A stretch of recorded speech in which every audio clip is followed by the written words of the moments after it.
Welcome to the first season of To Africa and Back. I'm your host, Boyd Bradbury. I was born here in Minnesota, so as a result, I'm a Midwesterner, as are many of you. In the Midwest, one of our traditions is hunting, and so many of you watching this today probably have had the chance to hunt, as have I, right here in the Midwest. Now, don't get me wrong, I love hunting here in the Midwest. In fact, I have a lot of passion for it, and I've had a lot of good fortune in terms of spending time afield and taking some pretty nice trophies over the years. But the one thing that I had hoped to do ever since I was a kid was to have the opportunity to hunt Africa. Now, growing up on a farm, I didn't actually think that I was going to have that chance, but as it turns out, I have had that chance, and not once, but twice. Since I enjoyed these hunts so much, I decided that I'd like to share the hunts with you, and that's exactly why I'm bringing you this programming. Now, we'll have a series of hunts over this season, and they'll be focused in South Africa. South Africa, which is roughly twice the size of Texas, is located in the southernmost part of Africa, which is literally on the other side of the world. It has a lot of geographic diversity. Now, in this particular episode, we're going to hunt kudu and gemsbuck. So we'll get the opportunity to go after what's termed the gray ghost. Now, if you don't know what a kudu is just a beautiful, beautiful antelope. They're roughly equivalent to the size of an elk here in the United States. And they have the beautiful spiral horns. And really, they're generally at the top of almost every hunter's list who goes to Africa because they are such beautiful animals.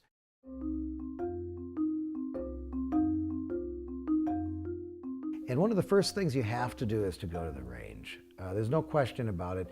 In our case, we didn't actually transport rifles, so we would assume that they'd be on, but you still want to shoot the rifle, because one of the things that shooting the rifle the first morning of the hunt will allow, even if you didn't take the gun with you, it'll allow you to gain some comfort with the particular rifle that you're renting, and it'll give the professional hunter an opportunity to see whether or not you can shoot.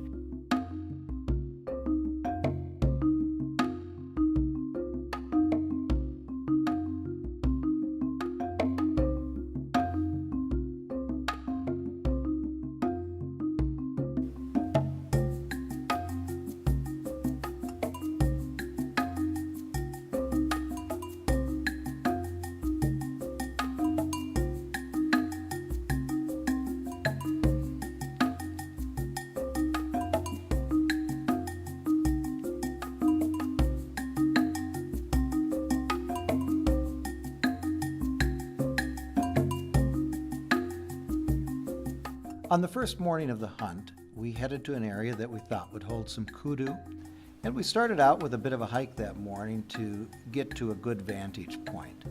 Now, when you hunt kudu, one of the things that's really important is to get to an area where you can really view your surroundings. In this case, we wanted to get to really the top of a hill where we could observe across an area where we thought there would be some kudu, and sit for a period of time.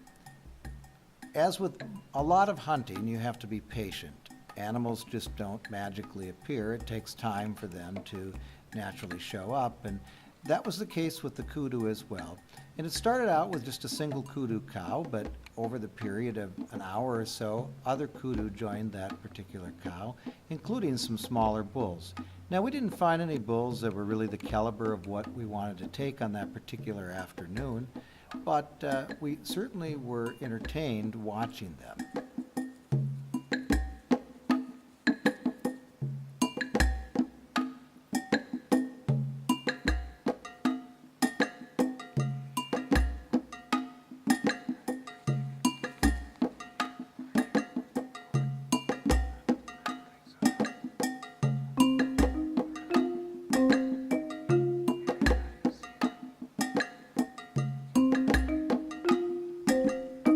Really, as a hunter, it's not all about the harvest. I think those of us who are true hunters and really conservationists, we know it's about the time that you spend afield. And yeah, it's a huge bonus when you get the animal you're after, But it's just a lot of fun to be there, and a lot of fun to just observe nature, and whether it's the morning or the evening, as the case may be, the day starting or coming to a close. And in this particular case, we really observed some kudu for a long period of time, and the evening came to a close, and the kudu remained, and we just sort of slipped away.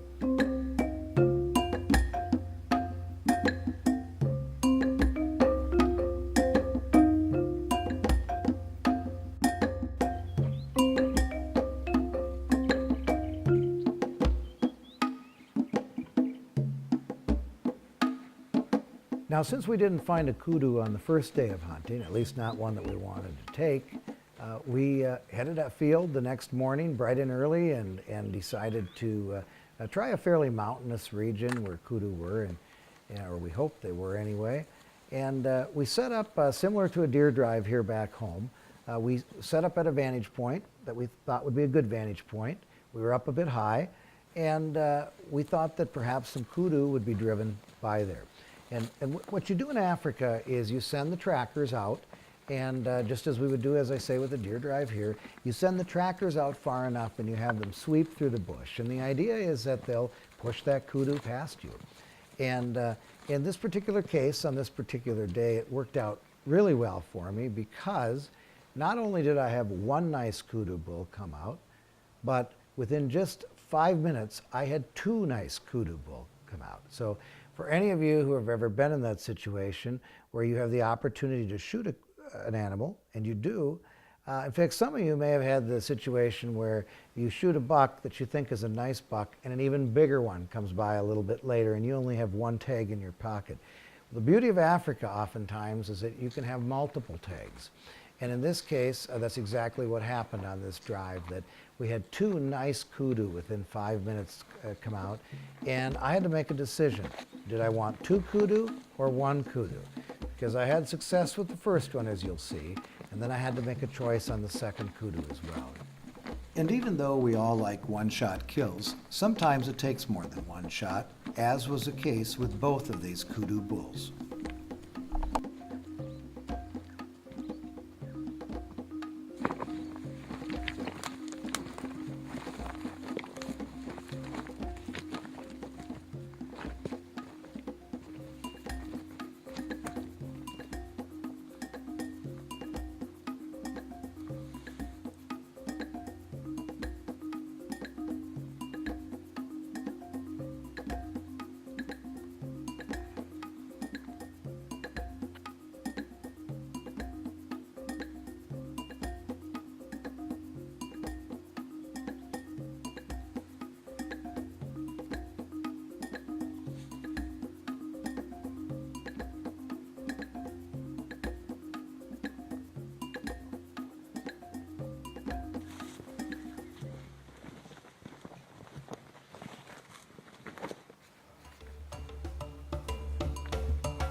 Shoot.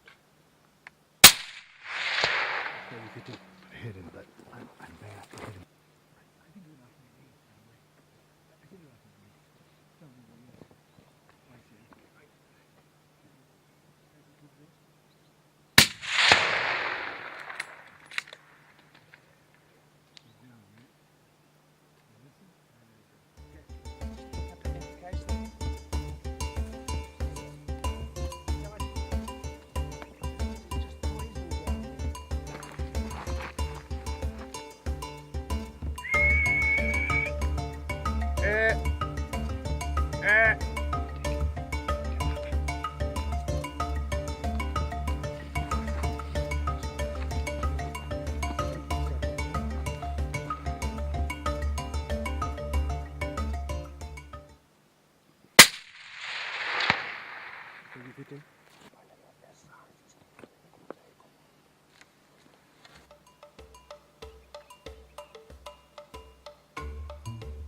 So while the first kudu came out at 250 yards, this second kudu added to the challenge by appearing at about 360 yards. My professional hunter gave me the distance and told me to go ahead and take the shot. I was right on this kudu and I knew where to hold, but unfortunately, just as I squeezed the trigger, the kudu decided to take off. As a result of that, I hit this kudu just a bit farther back than I would have liked, and we watched it until it disappeared.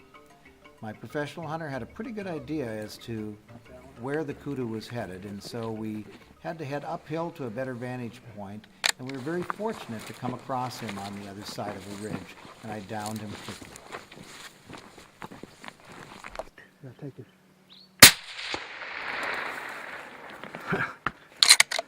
Well done, boys. All right. That's Thanks, him. Charles. He's got blood on his front leg. Thanks a lot. Well, that was exciting. I will tell you that.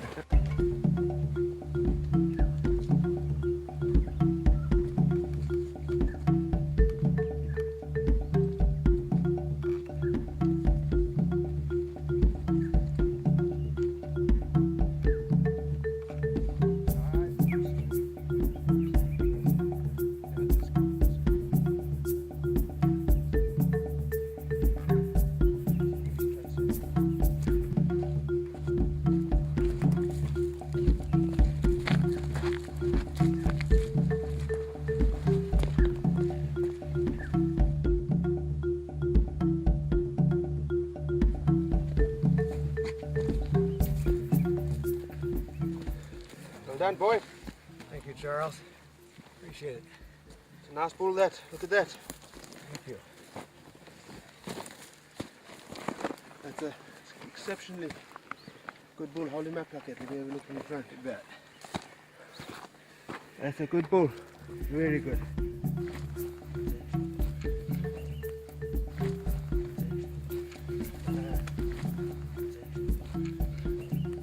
So once you've had the excitement of actually shooting the animal, as all of you know, there's a recovery that has to occur. And I've been involved in recoveries such as out in the Rocky Mountains when hunting elk and mule deer, where of course you have to actually process the animal and pack it out a few miles. And so that's what we're accustomed to doing if we hunt in mountainous regions here in the United States. In Africa, however, it's a whole different thing.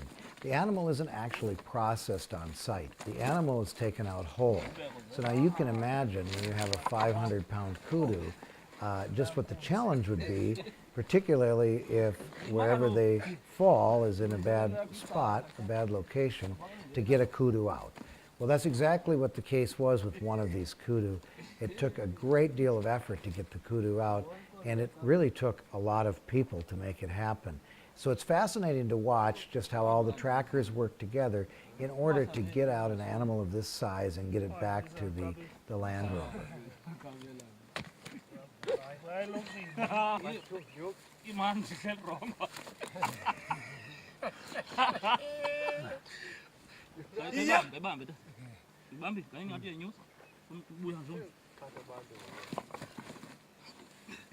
We came here. Okay. Yeah. Moet je bij laat het ook goed naar het samen werken. Zie. Maar wat zie? Kom in bed. Hey, zie. You can take this bottle. Oh yeah.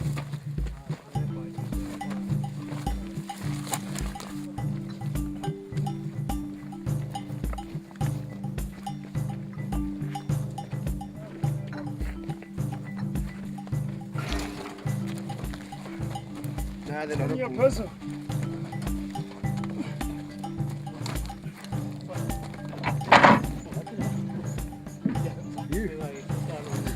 This one, Mandela.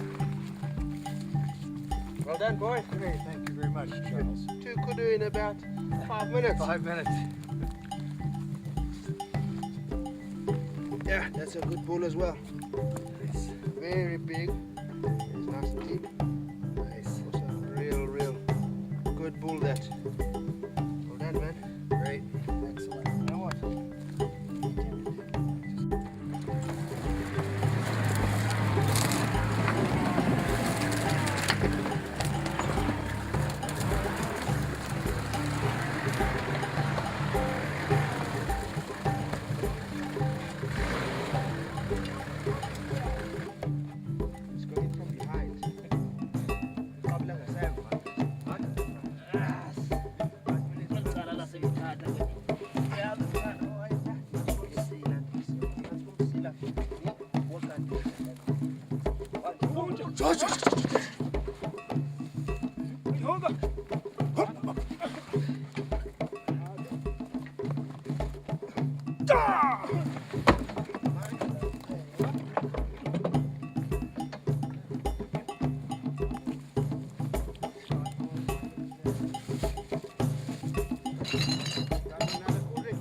So after having the really good fortune of taking 2 nice kudu bulls, we decided to pretty much call the day a wrap.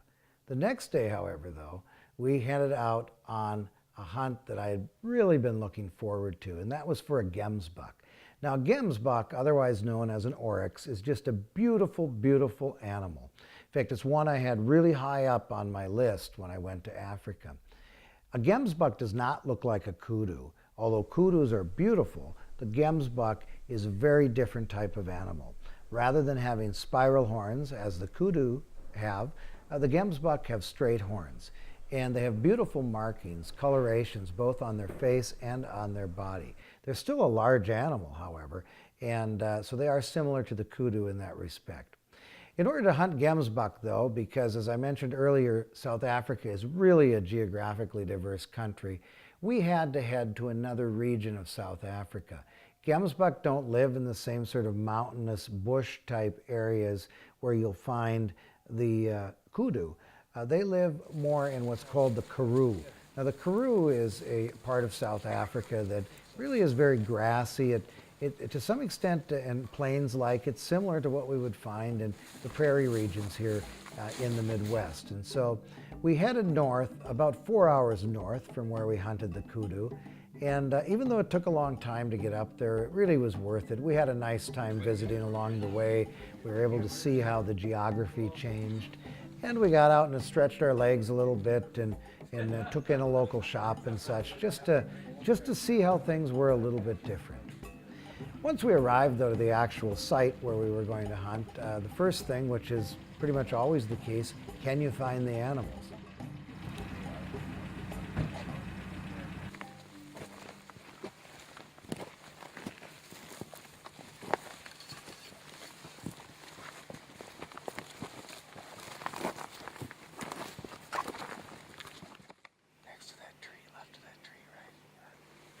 It took us a while, but we did manage to spot some gemsbuck that were up on a higher ridge type area, and we just had to wait for them to come down a little bit. We had to be mindful of the wind so that they didn't get our scent, and we probably spent, I would guess, around 2 hours on the stalk before we could get ourselves in a position where the gemsbuck were close enough and we could get a good look at them so that we could get a good quality buck from this particular herd of animals. And so that's what we did, and we really had some good success, and I was really fortunate to take a nice gemsbuck here.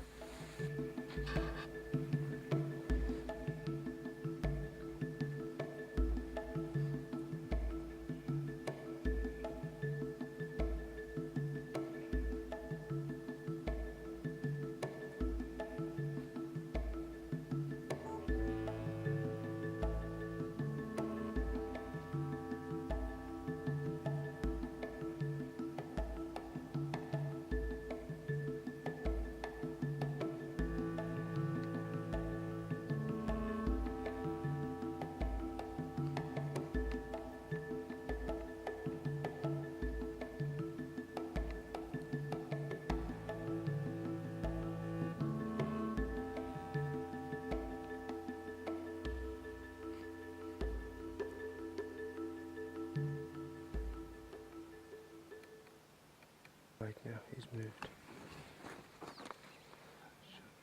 Okay. See the one in the back? Let me get you. Let him turn his head. You can actually take him right now. Okay, good. Okay, that's a good shot. Thank you. Okay, don't worry, it's a good shot there. Great. Thank you.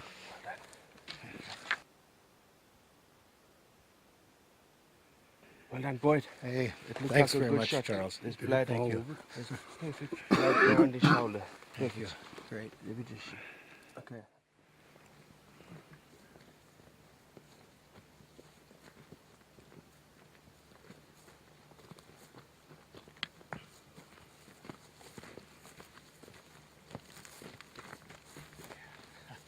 Well done. Thank you very much, Charles. Well Thank done. you. That's a nice pull. That. Nice. That's a nice pull. Look at the bases on that. Very sucker. big. Very big. Very big. Big ball. That's an absolute good pull. Is it? Thank you. Well done, man. Excellent. Thank you. That's it. Yes, that's big. That's very nice. Northback grazing. Looking more keen. Thanks so much for joining us here today. I hope you've enjoyed the hunts. I know I certainly enjoyed bringing them to you. Next week we'll be hunting zebra and some other plains game, so I hope you can tune in for that episode. And if you have some interest in going to Africa, I'd be only too happy to give you some advice and guide you. Feel free to contact me. With that, have a really good day or night, as the case might be.